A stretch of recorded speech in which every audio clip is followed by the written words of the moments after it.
Doing a little Dark Souls 2, little East Book 2, little New Super Mario Brothers Book U, and then Tales of all of them. Yep, all of them.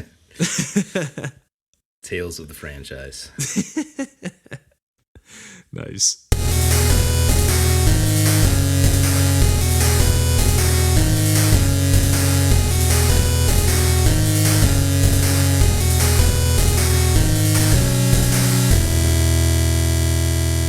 Hey everybody, welcome to Pursuing Pixels. My name's Kevin Portelli, and I'm here tonight with John Hines. Hey there.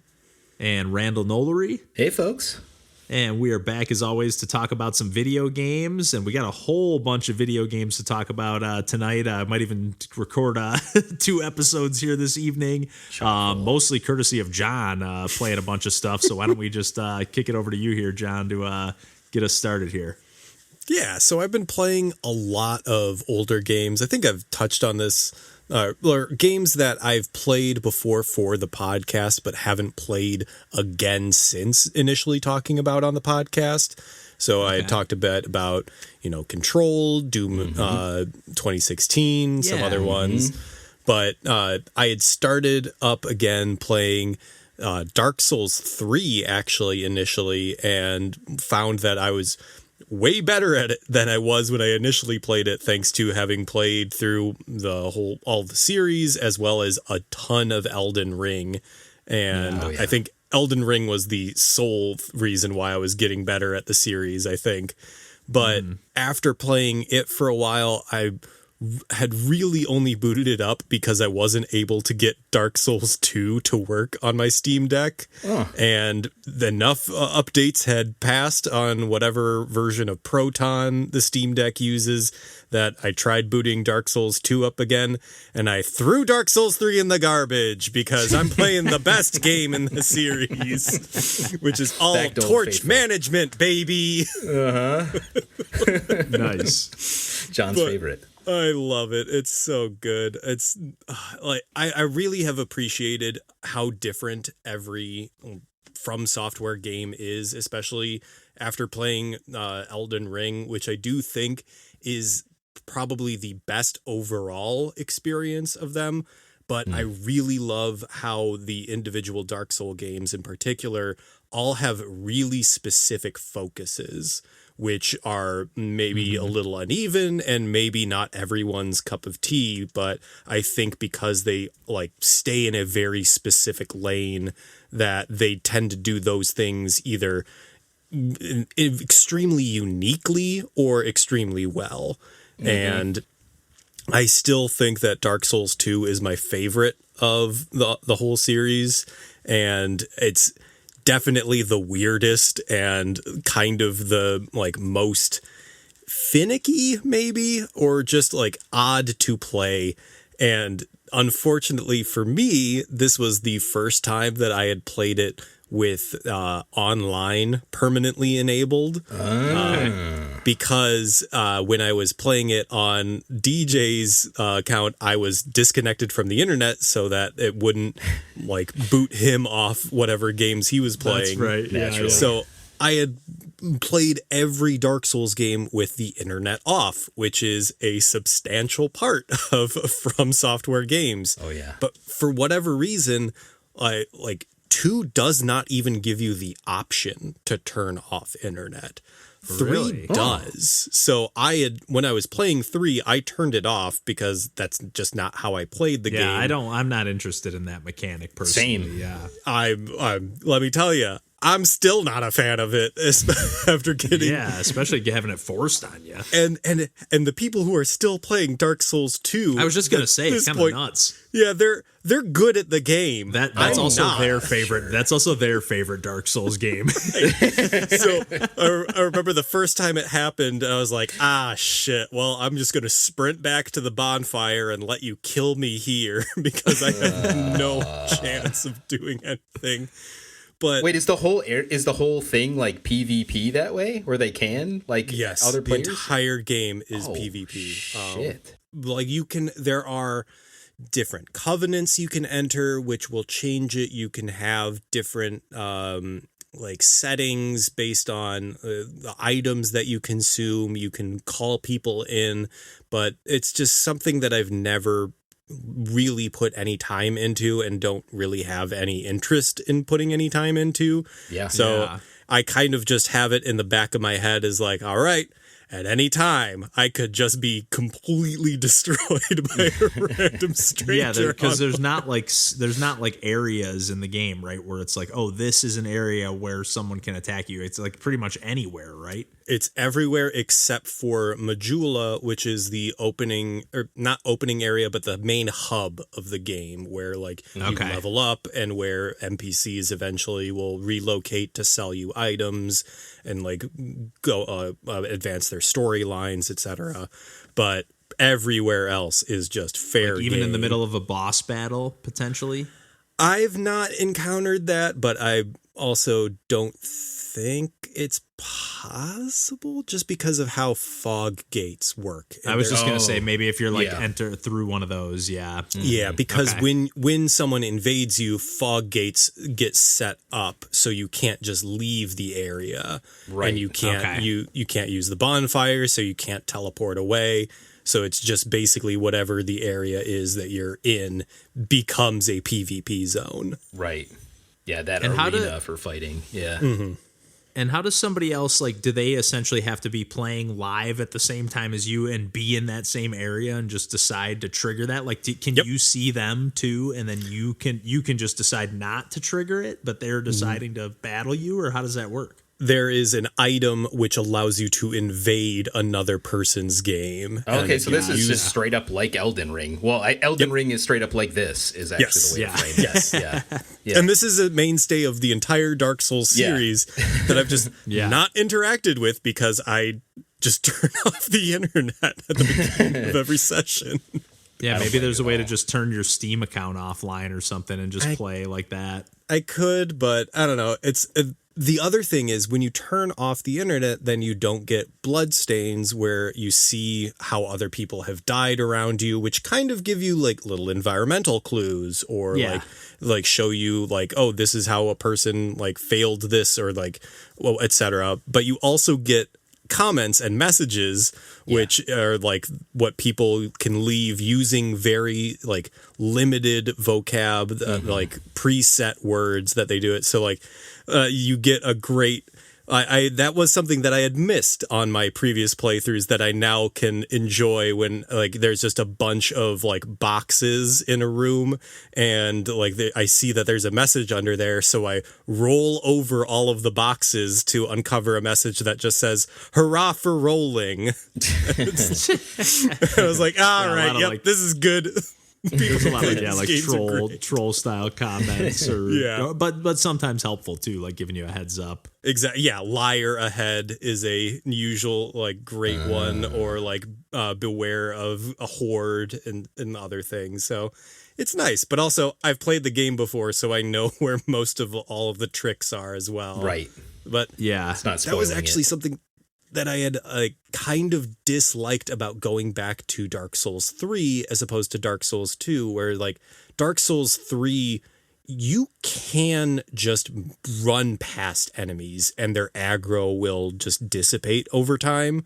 Yeah. But Dark Souls 2, the way that the things were built were that if you like died and respawned or just reset at the bonfire over time, enemies would eventually disappear from the world as you like killed them over and over and over again.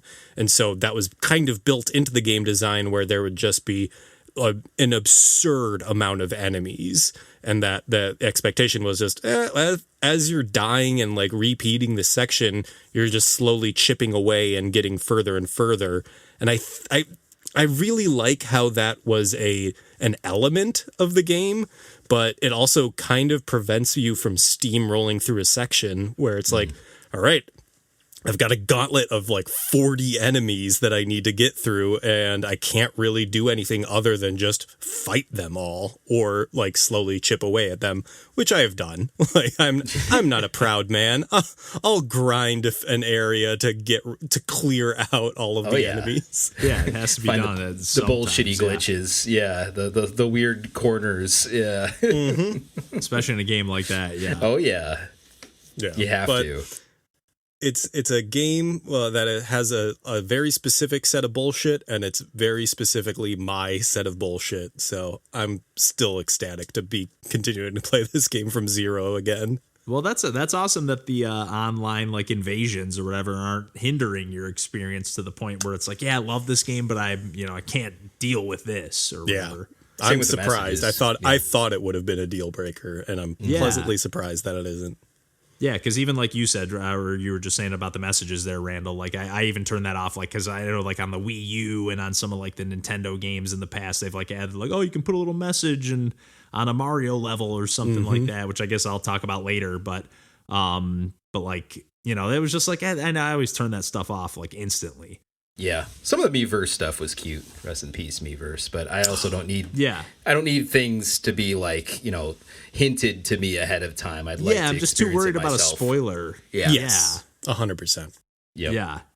Exactly. Well, why don't we kick it over to Randall for a little more of your resolution action? Yeah, I'm doing pretty well considering it's still April as we're recording this, and I'm now firmly into East Book 2.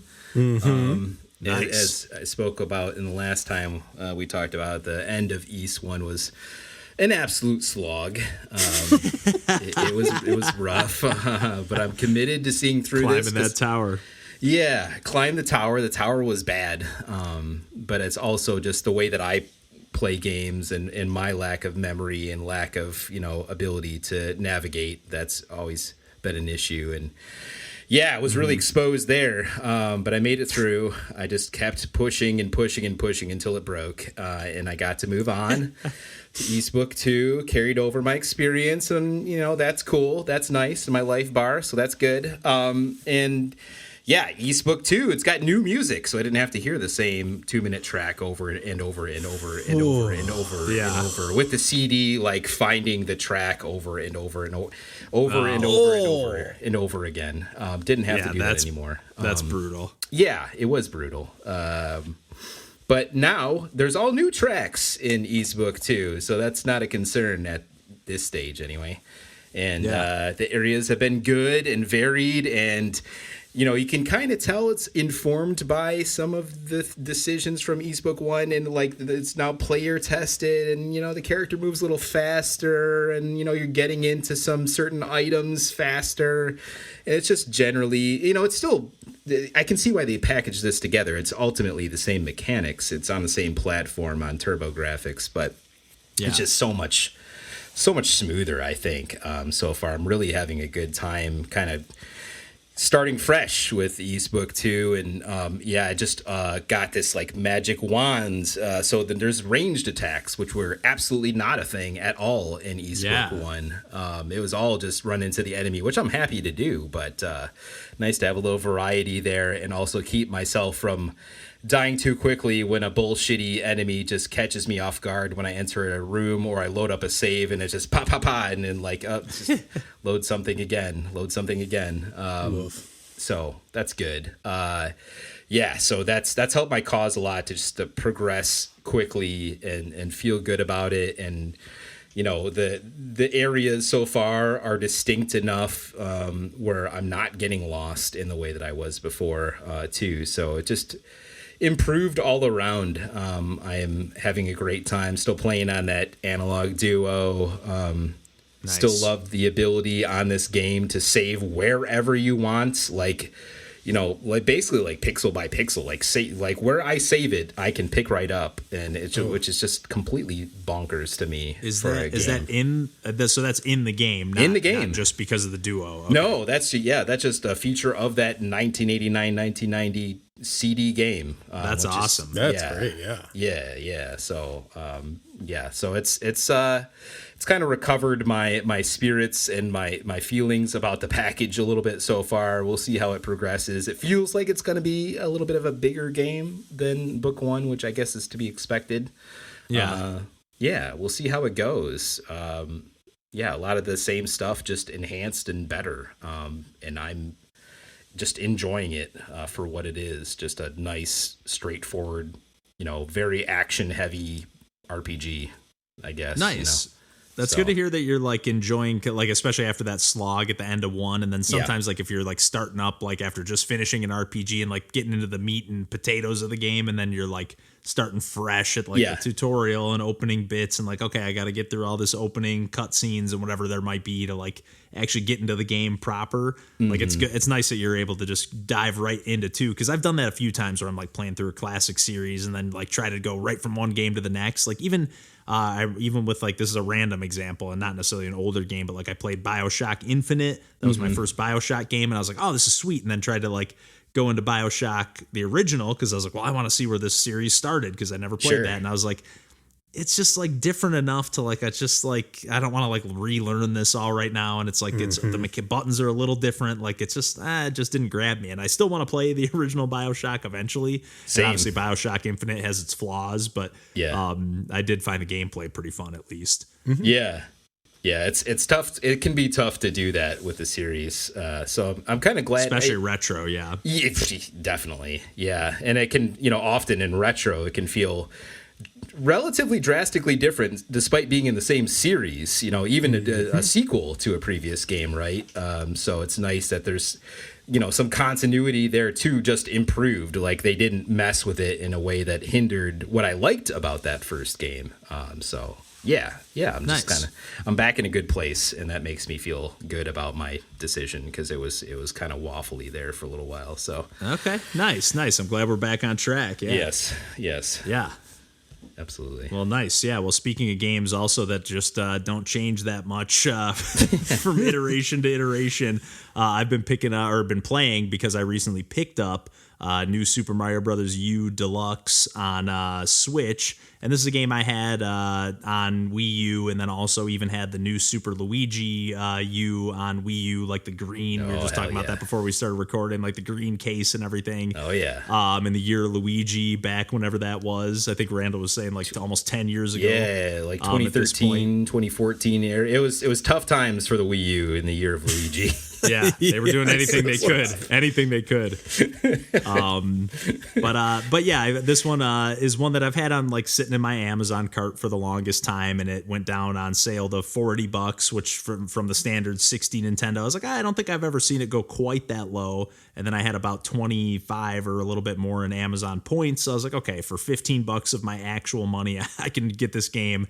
And then I don't know if I'll hang on to buy because with that green case, I kind of do want to keep that collector's item in my Wii U games and whatnot. Sure. But nonetheless, I was like, it'll just be nice to have it on this platform. And having played, through Mario Wonder recently, which I liked, but didn't, fully grab me. And to be honest, even the new Super Mario Brothers series, and that's kind of really all the main angle I'm going to kind of come at this from is like, I like the new Super Mario Brothers games, but like, they don't really do anything that's all that interesting. I will say the one thing that I really liked right off the bat going back to this one after playing Wonder is I do like that it has that triple jump back into the mix where like if you jump right as you land, you can do that huge extra the wahoo jump. And I just really like that feel. And another cool thing actually with these stages, they're actually really long. Even I've only played through like the first world and a half of Mario.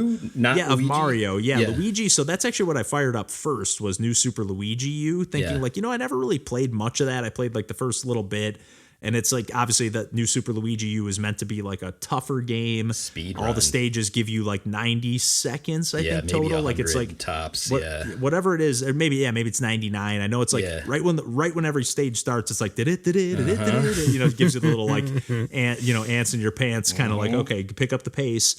And as much as I like it, and it is challenging, like very challenging, even from the first stages, especially if you want to go for all 3 coins, because they're very much, especially because that time limit, like you got to kind of get it on your first shot. Or else, sometimes you don't even have a chance to go back, or you need to land on a certain thing. Like, it's definitely more of like, it's not a Kaizo Mario game in that level of precision platforming, but it's like inspired by that a little bit. Yeah. And so I played like, honestly, the first like 2-3 stages of that. And I was like, I'm just not vibing for this. Maybe I got to play a little bit of the Mario to get the skills back up and then go back to Luigi. But like, I just wasn't quite feeling it. And kind of forgot that it had like the same world map. Like everything's like kind of like the same, but just, I thought it was just like almost more arcadey. I was just going to be able to get right into it and just like it, same opening cutscene, literally with just Mario removed from it, and just his hat sitting there. But whatever. So I ended up firing up New Super Mario Brothers U, and like I said, played through the first like world and a half, maybe even just like the first world and a couple stages. But the levels are really long, like to the point where they almost feel like 2 full Mario stages, and almost to the point where like by the end of a stage, I'm like kind of just not over it. It's still it's a good game. I don't really have anything negative to say about it, but I just kind of was like, they haven't really made a great 2D Mario game since Super Mario World. Like they've all been really good, but in my opinion, personally, like Mario 3, Mario World, they just haven't really matched up to that. And as much as I enjoy playing through a Mario 2D adventure and glad they still make them, I don't know. but I will say I did forget about a few of the mechanics, like the flying squirrel suit, which even is like kind of the main mechanic. Like the opening cutscene starts off and you just get flung by that like acorn tree, right? That like sends those that power up flying everywhere. But like you got the spinny air jump too, which obviously they incorporate in World or in Wonder as like an alternate like additional ability. But that I do really like that. Yeah, it definitely helps for like especially the way I like to play Mario games like that, especially in tandem with that triple jump thing as well, like lends itself really well for like, okay, let me just speed run and rip through this level. Not necessarily speed run per se, but just go as quickly as I can and dodge all the obstacles. And I even forgot about like the baby Yoshi stuff where you can like use like different colored, like the little mini baby Yoshis to like be a little like balloon on a certain stage. Like there's like quite a few things in that game where I was like, I totally forgot about this. Yeah. So I am kind of looking forward to playing more of it. Like it's not like I'm not having fun. And especially I'm glad to have it on Switch. Just not that I couldn't play it technically handheld on the Wii U. But just playing a couple levels here and there in bed and whatnot. It's been nice. I'm not mad that I picked it up or anything like that. But I'm not trying to like say I don't like Mario games anymore or anything like that. But I'm just kind of like, I don't know something about the 2.5D. It just like loses some of its. It's a little cheap.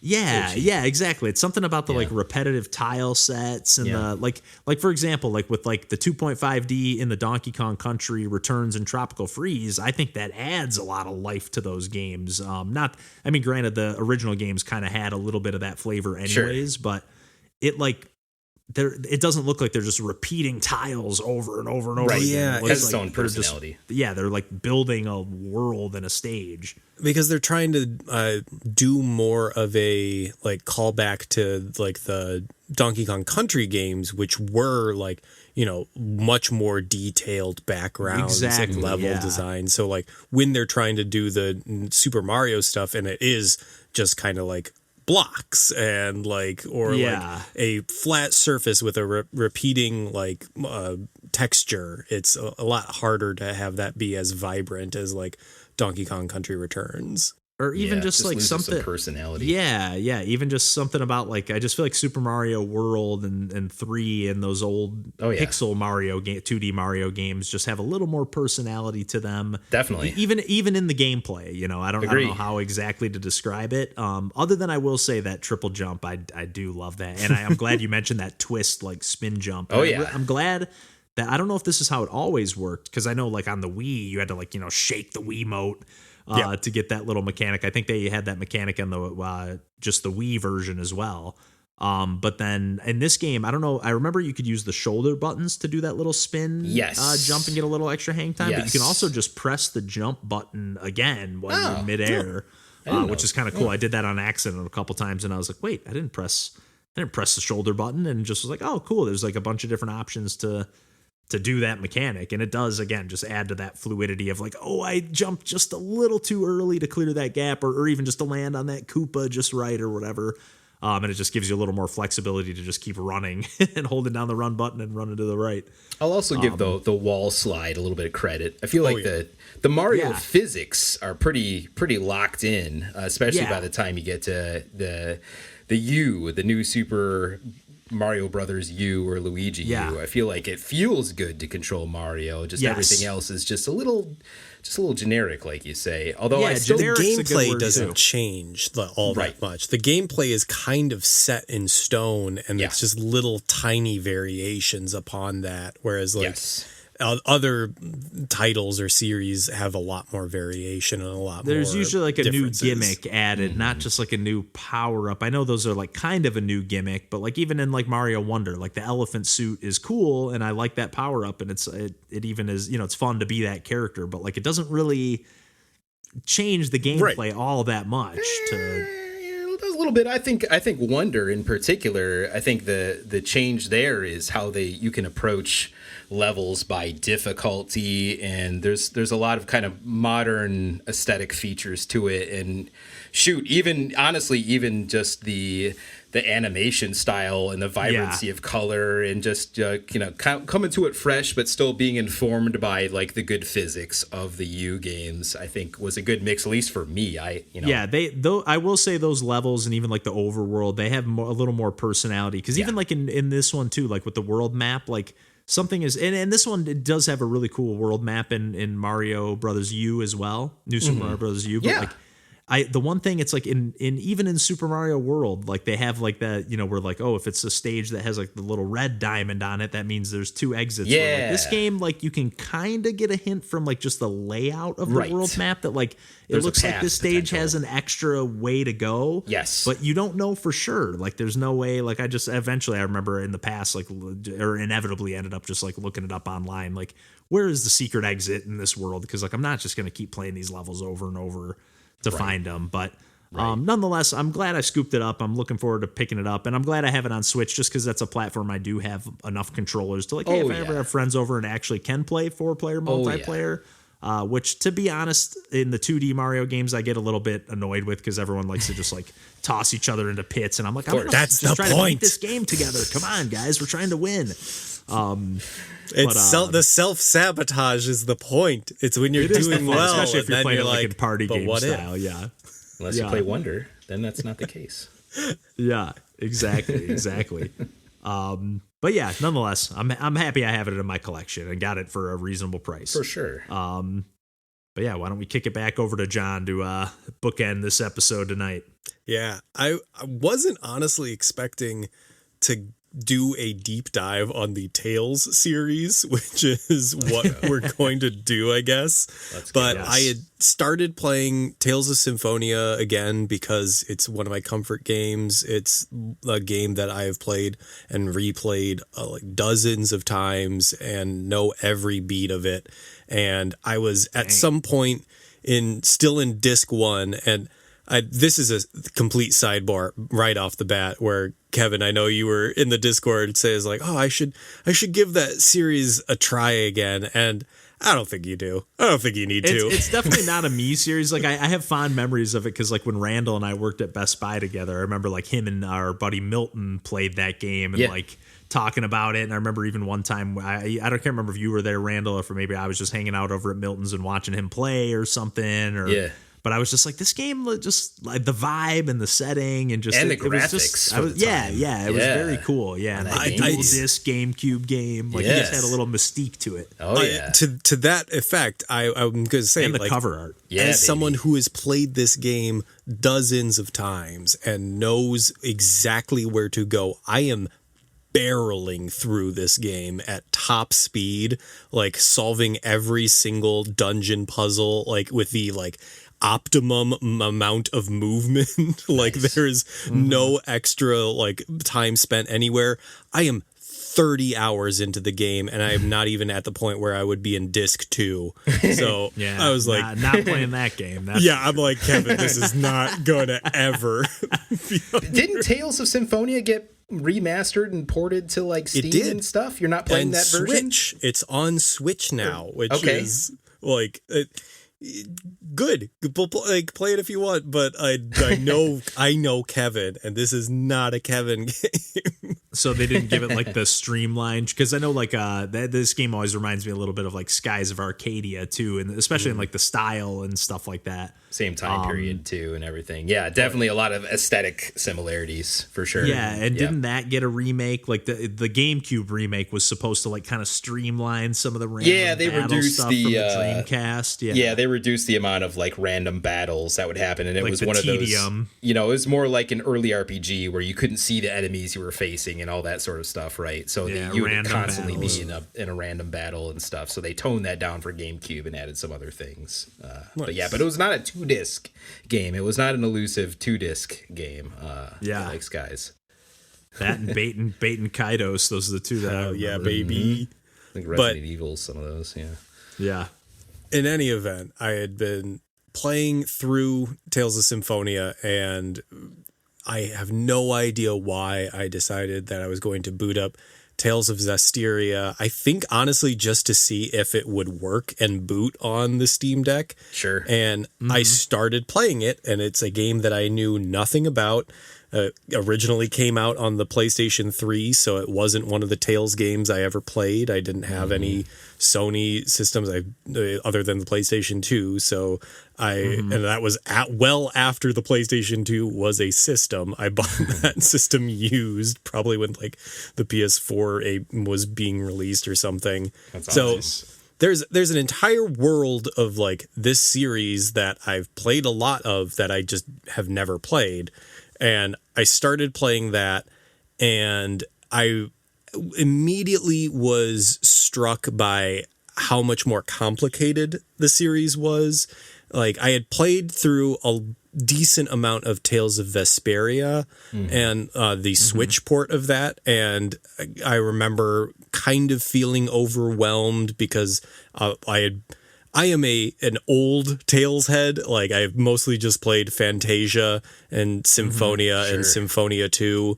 And like, once you started adding in so many more like different mechanics into the series, like I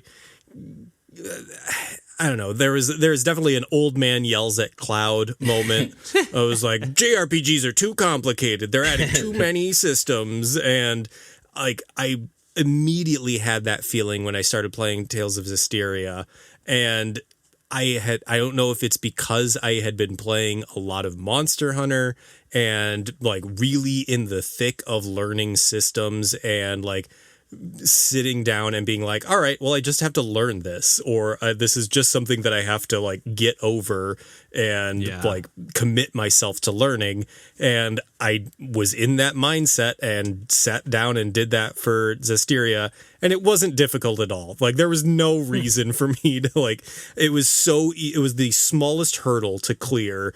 And that's a lot of menu diving between two games that have a lot of menus, or two, Monster Hunter and Tales. So, but like, it really wasn't that difficult. I just had to learn like a few new things. Like, oh, well, what they called it in this game isn't what they call it in this game. Sure. Like, they're mapped to a different button, like you were saying, Kevin, earlier. For it's BioShock, like, it's just slightly different. And as soon as I got over like my inclination of like, it's not the same as I'm used to, like, and once I got over it, I was like, oh, this is just a fun game that I'm really enjoying playing. Ooh. But like, it's definitely something that I had difficulty with, like playing other titles where it's like, oh, well, I'm playing this game now and I'm in my head of like how this game controls or how this game handles certain systems. And it's too difficult for me to keep two of those systems in my head at the same time.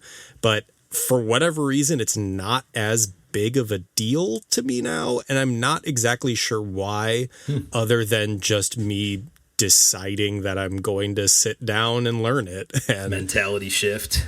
I really think that's all it is, and because I'm having that mentality shift, I'm enjoying a game that I would have otherwise abandoned like right off the bat. That rules. Nice. It's nice, yeah. And like it does do stuff differently. Like it is a different version of the same game. Like it still has that linear motion battle system of the Tales games, which still feels great to me. Like I mean, that's what piqued my interest as somebody who doesn't always gravitate towards like a turn-based system. I'm like, oh, this looks kind of actually like I feel like the Ni no Kuni games are kind of like inspired by the way these games work a little bit. I did not know that.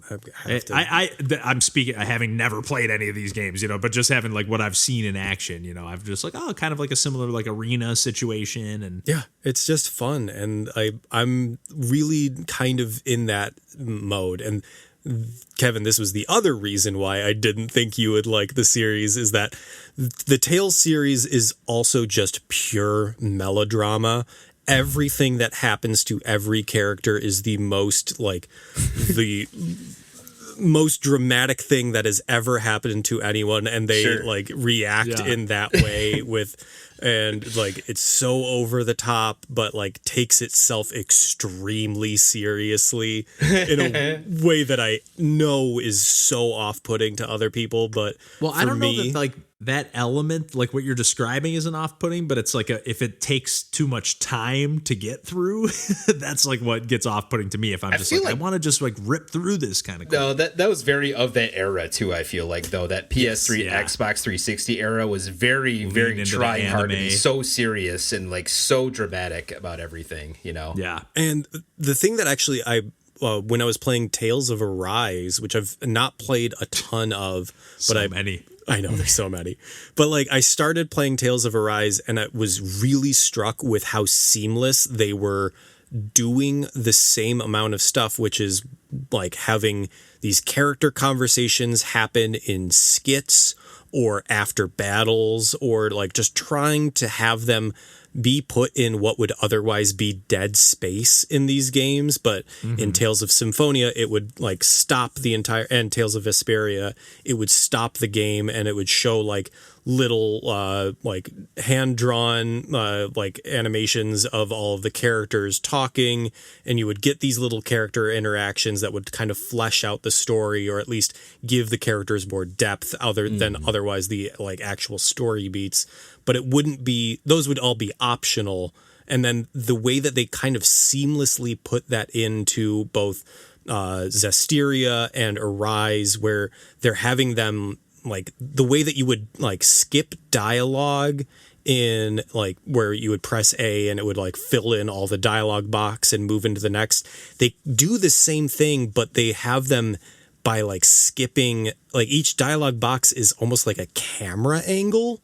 So like you get these scenes and they're more than just, they're built out a lot more than what would just be like a string of text boxes in an old JRPG. But now they're kind of more like nuanced and more fleshed out and have a lot more care to them, even though at the same time when you're playing a PS3 game and you're seeing like character animations and I'm thinking to myself is like, oh, they just learned how to animate mouths at this point.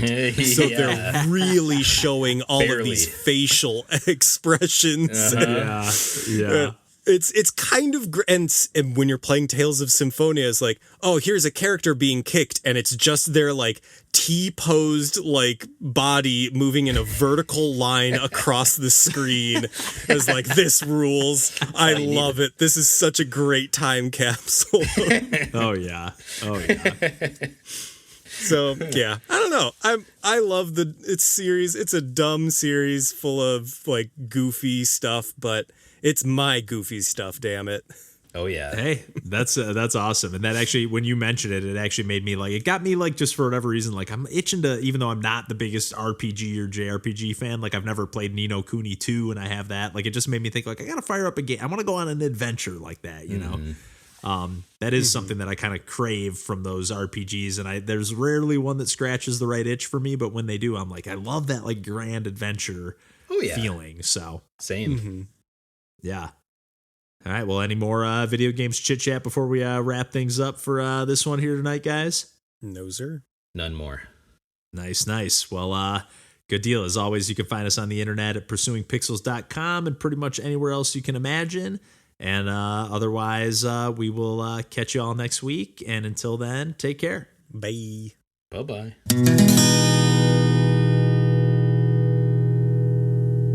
All right. You guys ready to bitch about some video games? Yeah, let's bitch. I'm gonna bitch all over your face.